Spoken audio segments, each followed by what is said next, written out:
Yet it was not her height that sent through me the thrill of awe, of half-incredulous terror which, relaxing my grip, let my smoking rifle drop to the earth.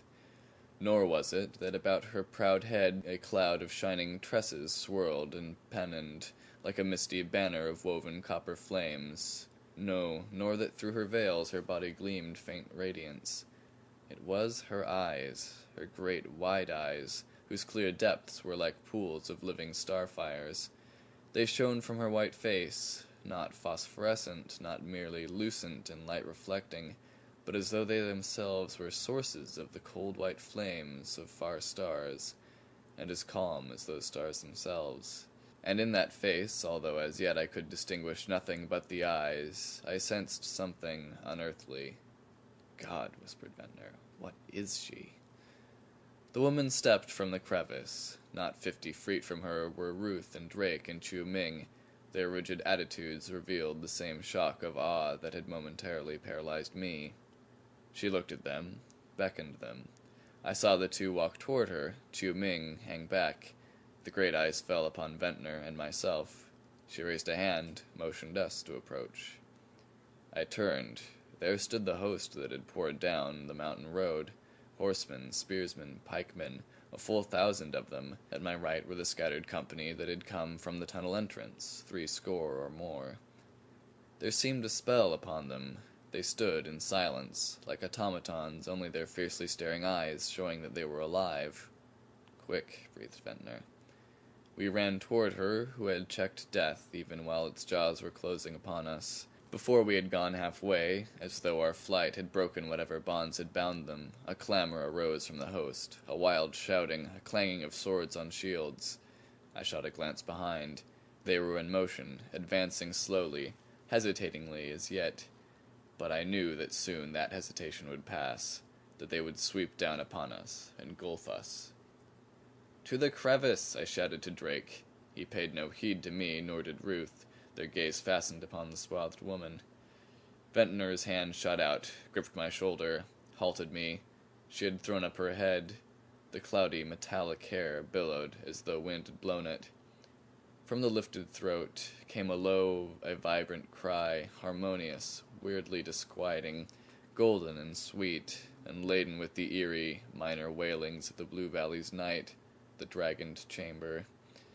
Before the cry had ceased, there poured, with incredible swiftness out of the crevice, score upon score of the metal things. The fissures vomited them.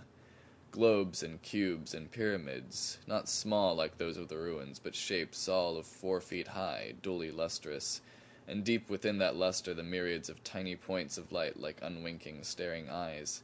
They swirled, eddied, and formed a barricade between us and the armored men.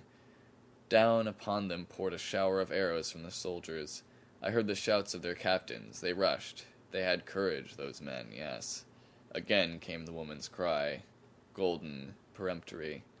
Sphere and block and pyramid ran together, seemed to seethe. I had again that sense of quicksilver melting. Up from them thrust a thick rectangular column. 8 feet in width and 20 feet high it shaped itself. Out from its left side, from right side, sprang arms, fearful arms, that grew and grew, as globe and cube and angle raced up the column side and clicked into place, each upon, each after the other. With magical quickness the arms lengthened. Before us stood a monstrous shape, a geometric prodigy, a shining, angular pillar that, though rigid, immobile, seemed to crouch, be instinct with living force, striving to be unleashed. 2 great globes surmounted it, like the heads of some two-faced Janus of an alien world. At the left and right, the knobbled arms, now fully 50 feet in length, writhed, twisted, straightened, flexing themselves in grotesque imitation of a boxer. And at the end of each of the 6 arms, the spheres were clustered thick, studded with pyramids, again in gigantic, awful parody of the spiked gloves of those ancient gladiators who fought for Imperial Nero. For an instant it stood there, preening, testing itself like an athlete, a chimera, amorphous yet weirdly symmetric.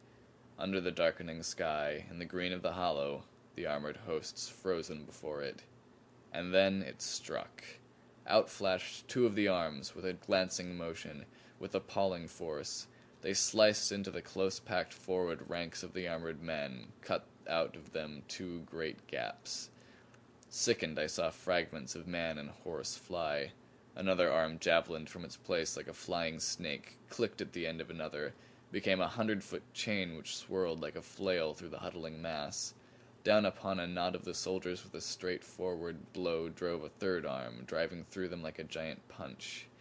All that host, which had driven us from the ruins, threw down sword, spear, and pike, fled, shrieking. The horsemen spurred their mounts, riding heedless over the footmen, who fled with them. The smiting thing seemed to watch them go, with amusement. Before they could cover 100 yards it had disintegrated.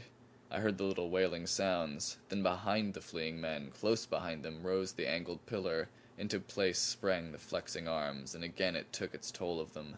They scattered, running singly, by twos and little groups, for the sides of the valley. They were like rats scampering in panic over the bottom of a great green bowl. And like a monstrous cat, the shape played with them. Yes, played. It melted once more, took new form. Where had been a pillar and flailing arms was now a tripod 30 feet high, its legs alternate globe and cube, and upon its apex a wide and spinning ring of sparkling spheres. Out from the middle of this ring stretched a tentacle, writhing, undulating like a serpent of steel, 80 yards at least in length. At its end, cube, globe, and pyramid had mingled to form a huge trident. With the 3 long prongs of this trident the thing struck, swiftly, with fearful precision, joyously tining those who fled, forking them, tossing them from its points high in the air. It was, I think, that last touch of sheer horror, the playfulness of the smiting thing, that sent my dry tongue to the roof of my terror-parched mouth, and held open with monstrous fascination eyes that struggled to close. Ever the armored men fled from it, and ever was it swifter than they, teetering at their heels on its tripod legs. From half its length the darting snake streamed red rain. I heard a sigh from Ruth, rested my gaze from the hollow, turned. She lay fainting in Drake's arms. Beside the two the swathed woman stood, looking out upon that slaughter, calm and still, shrouded with an unearthly tranquillity. Viewing it, it came to me, with eyes impersonal, cold, indifferent as the untroubled stars which look down upon hurricane and earthquake in this world of ours. There was a rushing of many feet at our left, a wail from Chiu Ming. Were they maddened by fear, driven by despair, determined to slay before they themselves were slain? I do not know. But those who still lived, from the men from the tunnel mouth, were charging us. They clustered close, their shields held before them. They had no bows, these men. They moved swiftly down upon us in silence, swords and pikes gleaming. The smiting thing rocked toward us, the metal tentacle straining out like a rigid, racing serpent, flying to cut between its weird mistress and those who menaced her. I heard Chiu Ming scream, saw him throw up his hands, cover his eyes, run straight upon the pikes. "Chiu Ming!" I shouted. "Chiu Ming, this way!" I ran toward him. Before I had gone 5 paces, Ventnor flashed by me, revolver spitting. I saw a spear thrown. It struck the Chinaman squarely in the breast. He tottered, fell upon his knees. Even as he dropped, the giant flail swept down upon the soldiers. It swept through them like a scythe through ripe grain. It threw them, broken and torn, far toward the valley's sloping sides.